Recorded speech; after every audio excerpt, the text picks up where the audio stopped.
Army mateys, and welcome back. Yeah, I'm Matt Barton. I'm a professor at St. Cloud State University since 2005. I specialize in rhetoric and digital media and video games.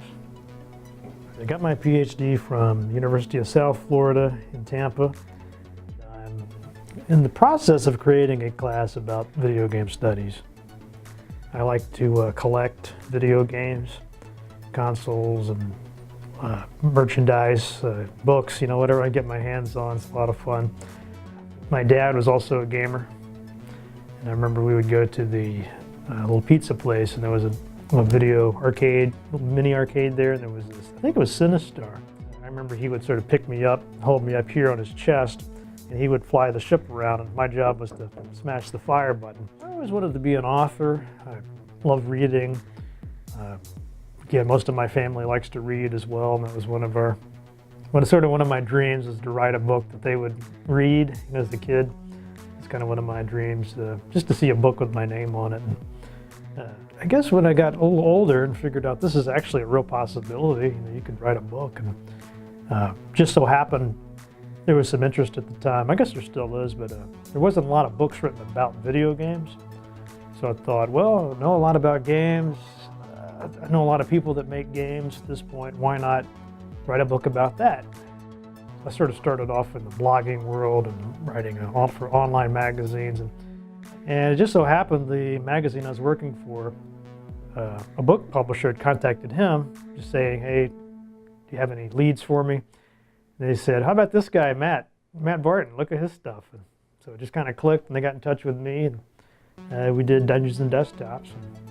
So Dungeons and Desktops is the history of computer role-playing games. Vintage games is we tried to find the most influential games of all time. The vintage games consoles, we look at the hardware.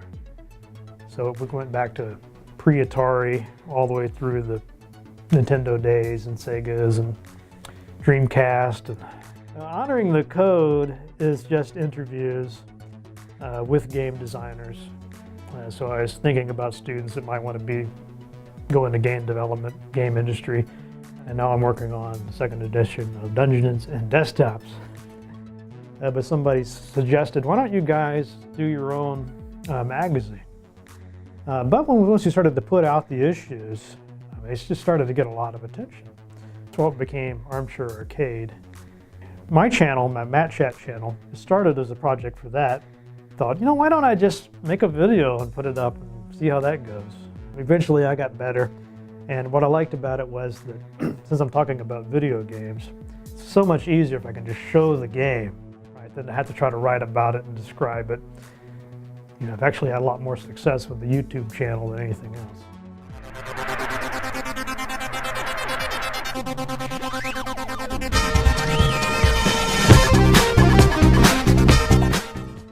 Probably over 100 interviews. Some of the big names, Chris Avallone, he did Planescape Torment, talked to Ralph Baer, who some people credit as the inventor of video games. My partner Bill and I, we're going to play ping pong for you in a minute. But before... We talked to Richard Bartle, who created MUDs. Let's see, Tim Kaine, creator of Fallout, and Leonard Boyarsky helped out with that.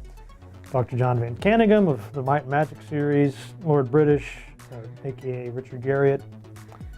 Talked to Alexei Pajitnov, creator of Tetris. And that was a really good story. I really encourage everybody to go watch that, because you might not realize it's really interesting, him being in the Soviet Union, making this game, and the technology he had available to him.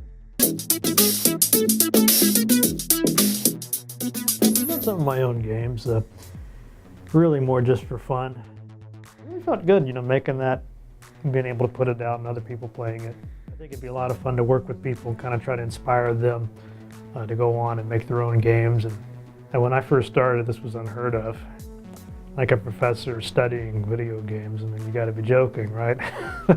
But it's really kind of exploded now, and you can even get degrees in game studies, and it's not really making games, it's just playing them, writing about them. That'd be really nice if I could really get some kind of game studies program going.